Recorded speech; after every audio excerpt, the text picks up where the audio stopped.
Okay, Mr. Rakes. Again, I'm just kind of documenting things as I'm going along here and just thinking, oh, this would be good information to know. So, finances, and this is a piece that I'm just summarizing right now just to kind of show you the highlights of the tools I use to kind of track where we are. These are oftentimes the subject of conversations with Julie James on like a monthly basis to make sure we're on track.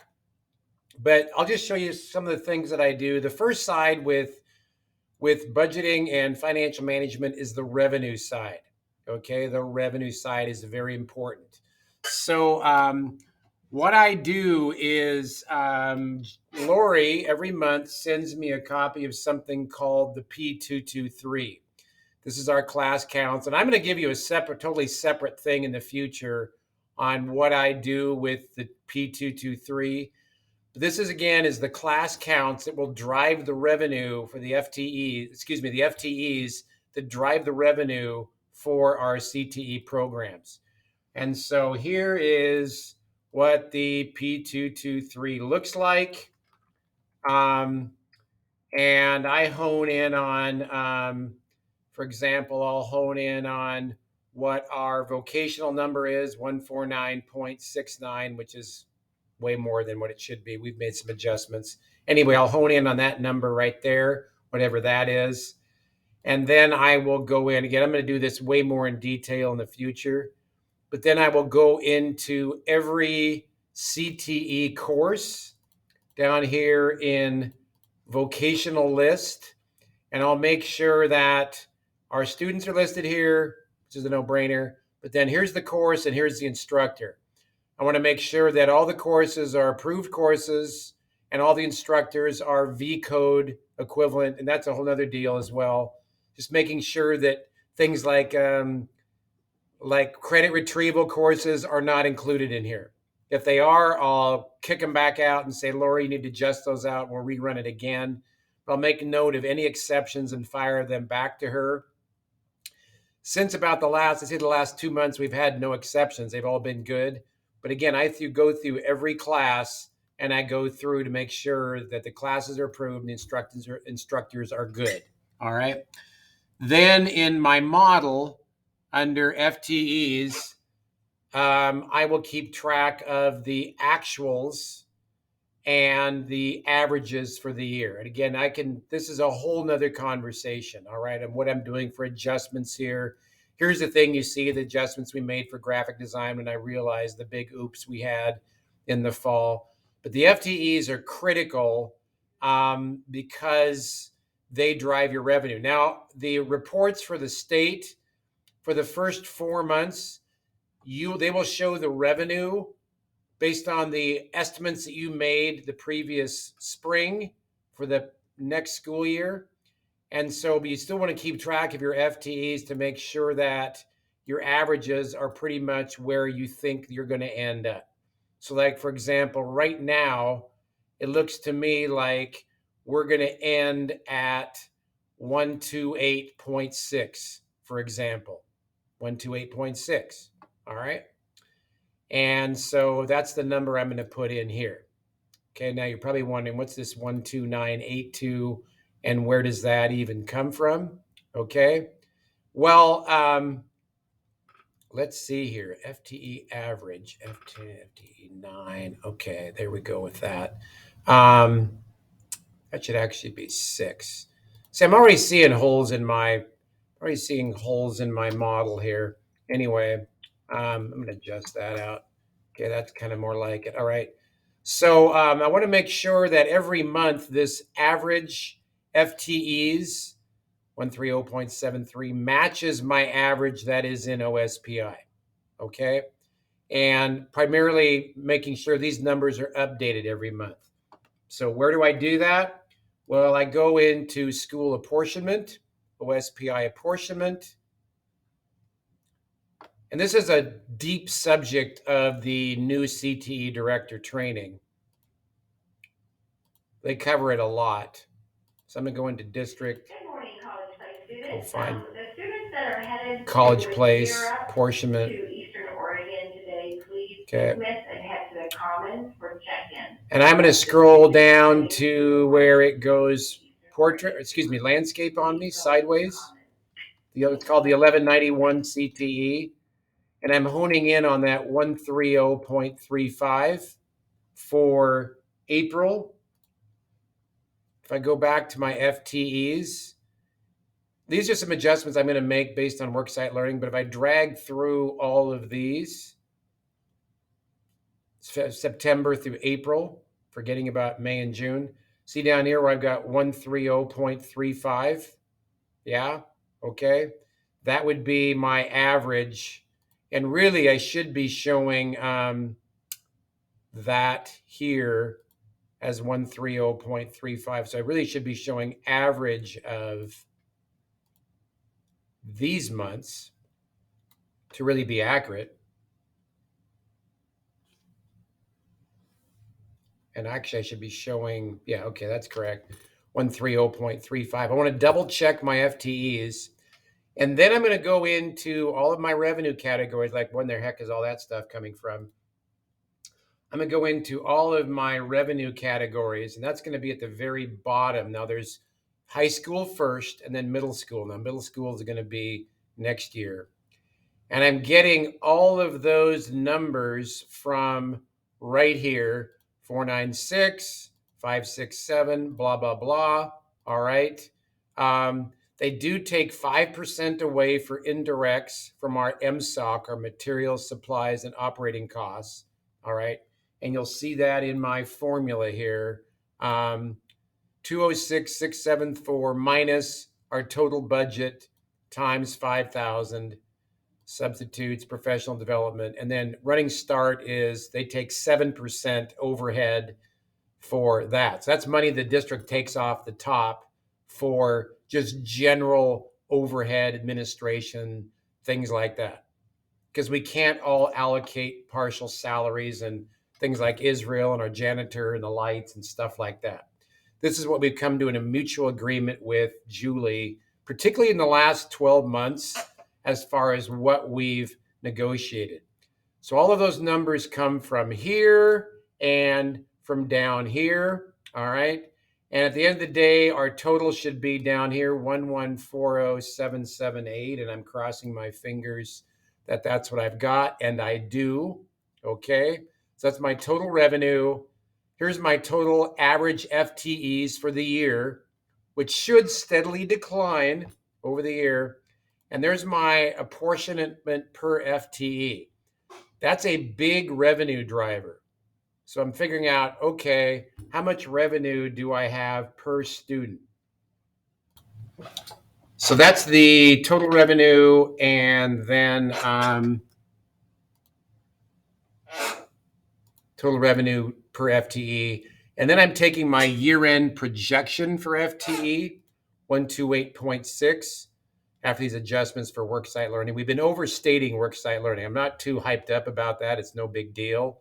We can make those adjustments, but I want to make sure that I don't get caught at the end of the year and like, oh, surprise, we're down even 1.5 FTEs per month. That's like $12,000. That's a big deal, especially considering right now we're showing a surplus right now of 17,000 carry forward, which you will also see on the apportionment report right down here that comes from Julie's office. So that gives us a total available to spend remaining of 29,780. Now I fudge a little bit. And if you remember back in February, that's what this is over here. Back in February, I sent out some information to staff and like, what do you expect for spending for the rest of the year? Now this hasn't been too scientific. But what I've been doing is I've been trying to whittle away at those estimates for the year and kind of adjust and maneuver and finagle and whatever. And I realized that probably right now a lot of this has been spent and I haven't updated it. Okay. But again, I want to make sure as I bring this in for a landing that I don't go into the negative.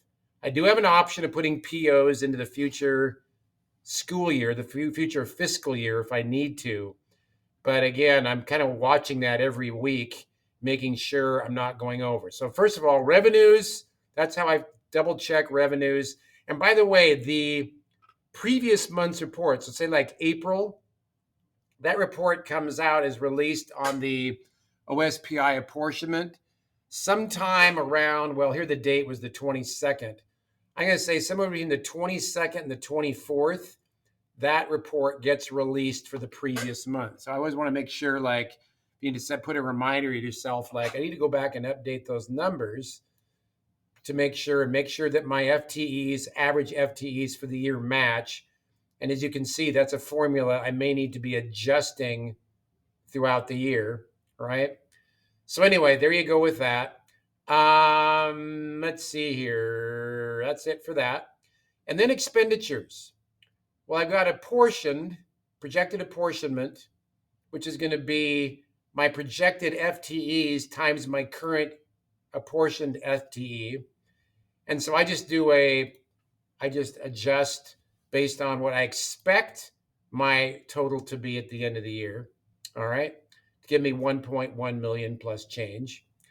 Then I have my year-to-date encumbered, what's actually been spent. Of course, 85% of this is salary and benefits, right?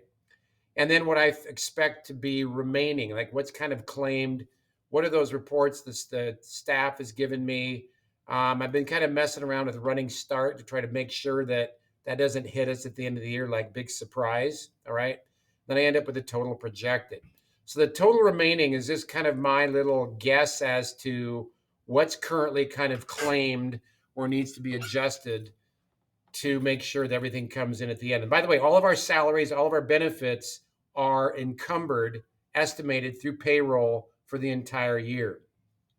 So even though we haven't been paid yet for the summer months, those monies have been encumbered for the remainder of the year. So there shouldn't be too many more surprises there. But subs is an area where we can get a lot of subs like all of a sudden, and then that sub number just jumps up like crazy. All right. So I've got my total projected.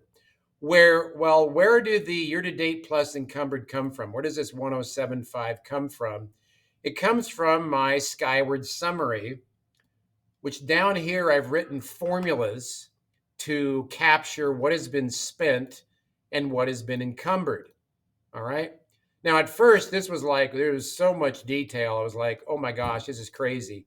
But I've found a way to almost automate this. What I have done is, through the help of finance, I have created a report, budgetary data mining.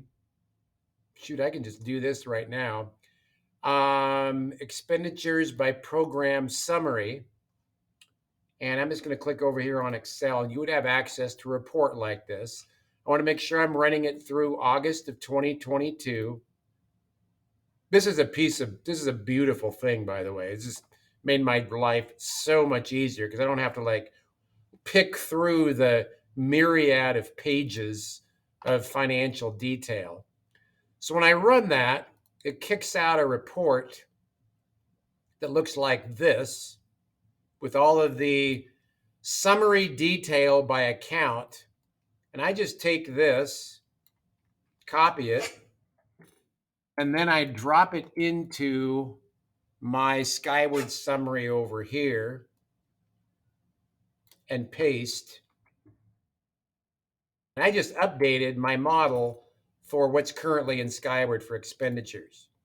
And you'll notice down here, I have check figures throughout to make sure that my differences are zero, to make sure that the total that's showing up on that report matches these individual distributions that I've made. So I've written formulas through VLOOKUP formulas that pulls data from over here and summarizes it here. And then I've written formulas up here, which go down to these totals and pull information into my model. Now, is it super, super critical these are all allocated in the correct place? No, the total, of course, is the most important, but it does give me an idea by individual category and allocation what's driving my surpluses and my deficits. So, for example, this is instructor salaries, administrative salaries. Then we have like support salaries or aid salaries. And that's where we're really getting a bunch of money because we're running at a surplus there. And that's allowing us really to go into the negative on MSOCs and substitutes and other things. All right. And again, we've come to a mutual agreement like what's our allocation for administration and for aides, like our office people, like Lori and Edith and stuff like that. So we've come to an agreement as to what that is, because we didn't really have anything in place beforehand. I'll be honest with you, and then that then determines what we've got here for expenditures for the year. Okay. And again, you can still see we've got a $17,000 surplus plus this 33,000, which is kind of funny money. I'm just kind of earmarking that as my best guess. So it gives me a little bit of wiggle room. Now, as we get to the end of the school year, I would expect this remaining to be almost zero, particularly when those final running start bills come in and I deal with Elise Shield on that. And our professional development starts to like settle down and we don't have any subs anymore and just things like that. That'll kind of become clear, but I'm just kind of, I don't want to overshoot the runway because after this, I got a certain net remaining at 29,700, which one big project could wipe that whole thing out. So again, I'm just carefully watching that as I go along. So that's the expenditure side, which I have, like I said, almost automated. And then what I'll do is I'll just kind of periodically send this report to Julie and Robert. And I'm going to do that right now. Send them a report like every month at least to show them, hey, this is where I see us landing at the end of the year based on where we are now. All right. So there is a whole lot more into this. It goes probably well and it goes into that as far as budgeting, as far as allocating salaries and all that stuff. That's a conversation for a whole nother day. I'm just showing you the mechanisms that I use to match up, to figure out our revenues, to figure out our revenue per FTE, to double check and verify where we're heading for FTEs, how I project where we're heading, and then matching up the projected revenues against where we're heading as far as expenditures goes. So that's a big mouthful, but I hope that helps.